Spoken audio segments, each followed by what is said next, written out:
आदरणीय अध्यक्ष महोदय, ये सदन का सौभाग्य है कि आप दूसरी बार इस आसन पर विराजमान हो रहे हैं। आपको और इस पूरे सदन को मेरी तरफ से मैं बहुत बहुत बधाई देता हूं।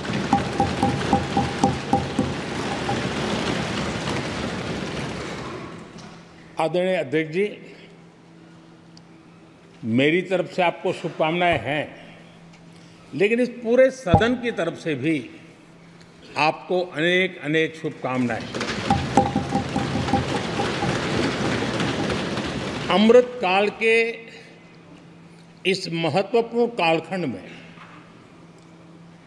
दूसरी बार इस पद पर विराजमान होना बहुत बड़ा दायित्व आपको मिला है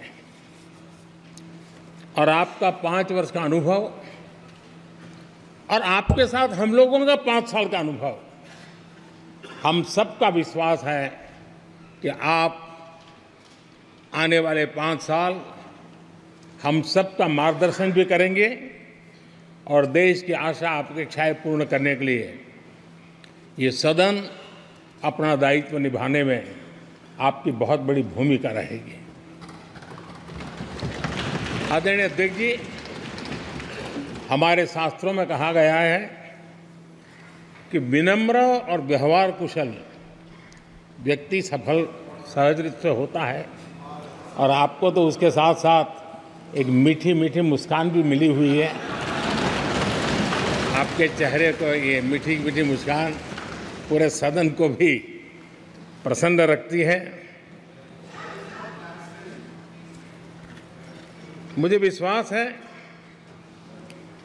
आप हर कदम पर नए प्रतिमान, नए कीर्तिमान गढ़ते आए हैं।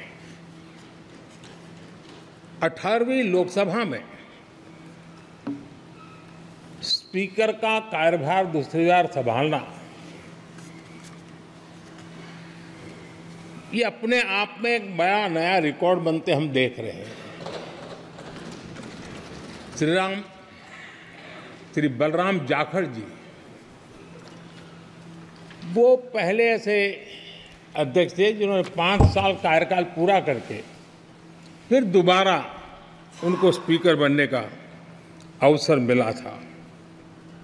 उसके बाद आप हैं जिन्हें 5 साल पूर्ण करने के बाद दोबारा इस पद पर आसीन होने का अवसर मिला।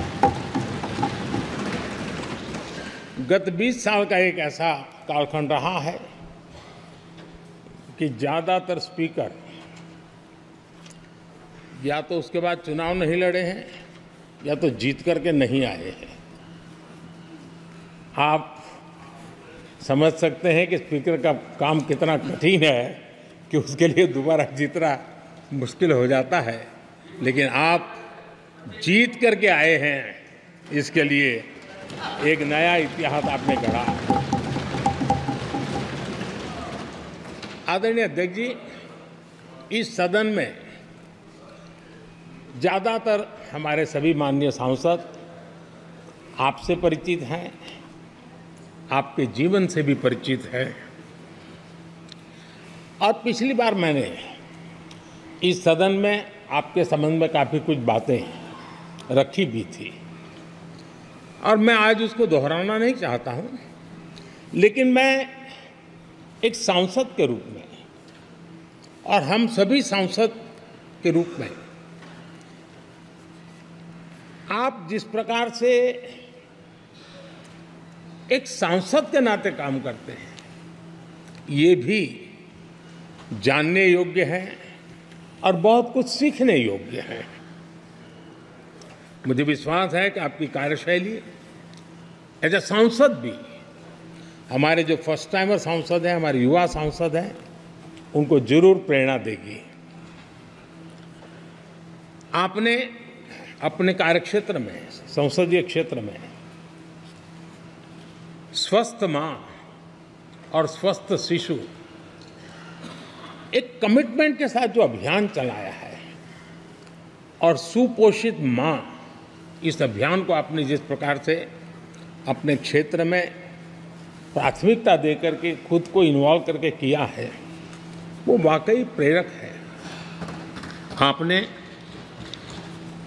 कोटा के ग्रामीण क्षेत्रों में हॉस्पिटल ऑन व्हील्स, ये भी एक मानव सेवा का उत्तम काम, जो राजनीतिक कामों के सिवाय करने वाले कामों में आपने चुना है, वो भी अपने आप में गांव-गांव लोगों को स्वास्थ्य सेवाएं पहुंचाने में मदद कर रहा है। आप नियमित रूप से गरीबों को कपड़े, कंबल, मौसम के अनुसार छाता की जरूरत है छाता, जूते, ऐसी अनेक सुविधाएं समाज के आखिरी तबके के जो लोग हैं उनको खोज करके पहुंचाते हैं। खेलों में प्रोत्साहन देना आपके क्षेत्र के युवकों में, यह आपने एक प्राथमिकता के रूप से काम उठाया है। आपके पिछले कार्यकाल में 17वीं लोकसभा में मैं कहता हूं कि संसदीय इतिहास का वो स्वर्णिम कालखंड रहा है।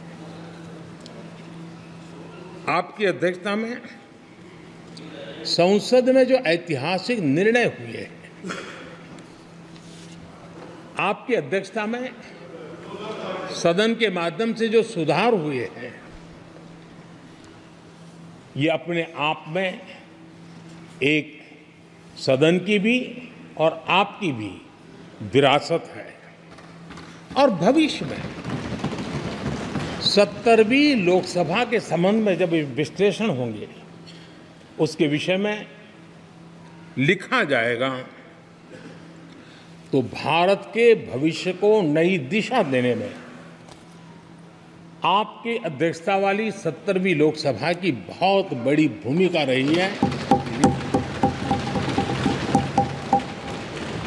आदरणीय अध्यक्ष जी, 17वीं लोकसभा में नारी शक्ति वंदन अधिनियम 2023, जम्मू कश्मीर पुनर्गठन विधेयक, भारतीय न्याय संहिता, भारतीय साक्ष्य बिल, भारतीय नागरिक सुरक्षा संहिता, सामाजिक सुरक्षा संहिता, digital personal data protection bill, मुस्लिम महिला विवाह अधिकार संरक्षण विधेयक,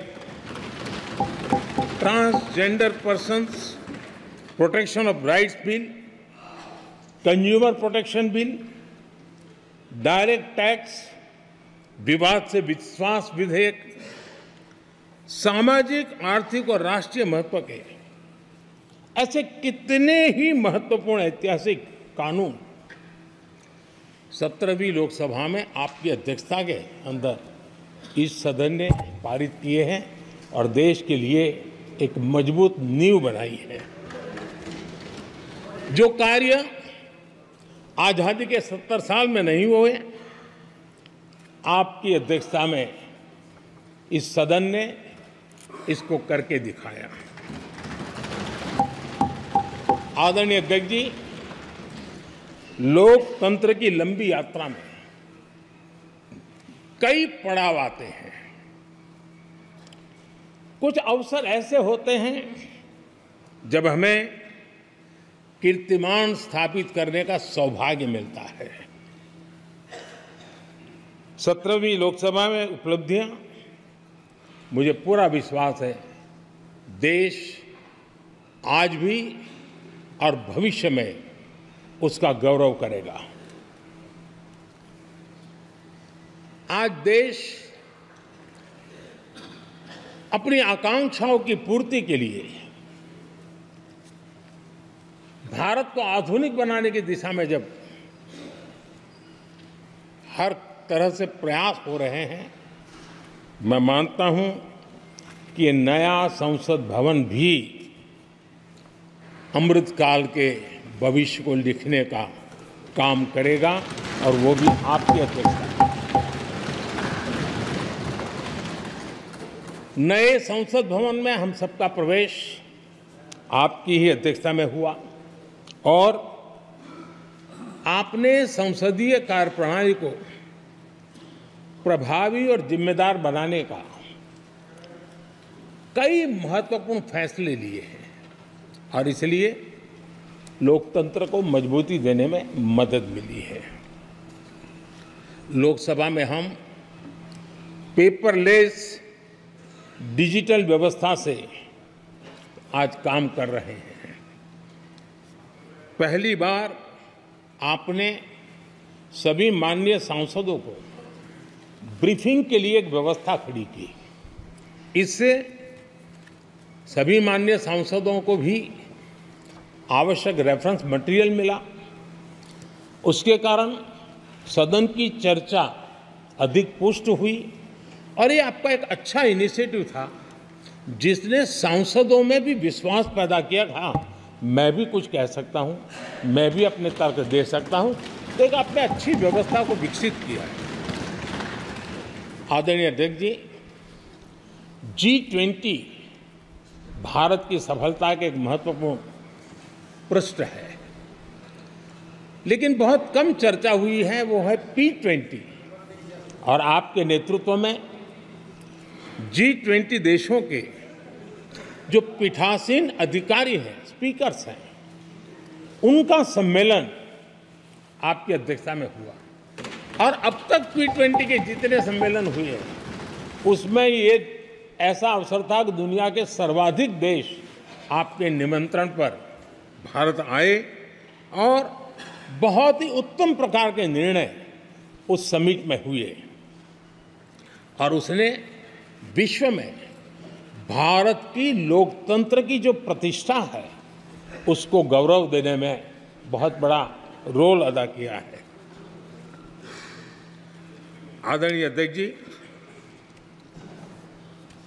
ये हमारा भवन ये सिर्फ 4 दीवारें नहीं है। हमारा ये संसद 140 करोड़ देशवासियों की आशा का केंद्र है।